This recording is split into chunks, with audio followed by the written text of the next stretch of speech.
Bird peppers are my favorite type of pepper to use to cook with. What are yours? I'm not talking like bell pepper or anything like that, like the spicy peppers. But anyway, it's hard for me to be able to get bird pepper normally because it comes from home in the Bahamas. So a loved one of mine came over recently and they brought me some with the purpose for me to be able to use them to season and cook with, but also to be able to garden. Now, I want to teach you the power of your words. I'd always said before that I could never get grow bird pepper plants to grow. I've never been able to get bird pepper plants to grow. So I would always go and get amazing soil, good soil, all those different things, making sure that I'm using the best to grow it, and they would never grow. Recently, I went and I learned even more how to grow them, ideal conditions, etc. They still were not growing. And then a friend of mine told me to get the mustard seeds that I have and put one in each plant. I'm like, okay, I'm just going to go with this, right? Within less than 24 hours, those mustard seeds popped up instantly. That taught me something about faith. The moment that you activate your faith, things start growing, whether you see it or not. Now, those mustard seeds grew in literally less than 24 hours. I had a sprout up out of the ground, but my bird pepper still had not sprouted at that time. Then I said, okay, this is giving me a good lesson, a good spiritual lesson, and a good natural lesson. So I went back to scripture, the first chapter of the Bible, right? And I use that as my guide in life because that's an amazing instructional. And then I remember how God spoke everything into existence, mostly other things, He created. But then I remember His words. And I remember how He made seed bearing fruit to and plants to produce after its own kind.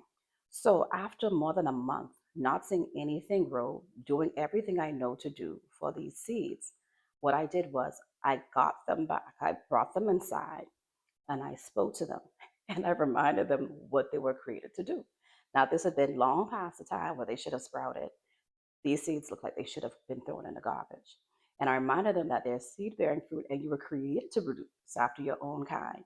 And you were made to produce abundantly and plentifully and whatever the conversation I had with these seeds, right? And I went ahead and I sowed them again, added some more soil, changed the environment, brought it inside. Because even though they're supposed to thrive under hot conditions, I just brought it and put it in the kitchen by the sink. I just put some water on them. After a while, I started to see they started to sprout. So when I would want them to get more light instead of being by the kitchen counter, I would put them by the patio door, but still on the inside because they're very young and I want to protect them from any kind of bugs that would eat at them before they had a chance to grow and thrive, right? And now they're just popping up in abundance.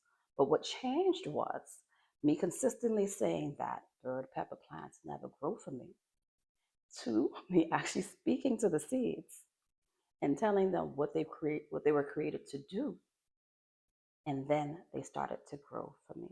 So what is it in your life that you're always saying, oh, this doesn't work for you, this never happens, whatever the case may be?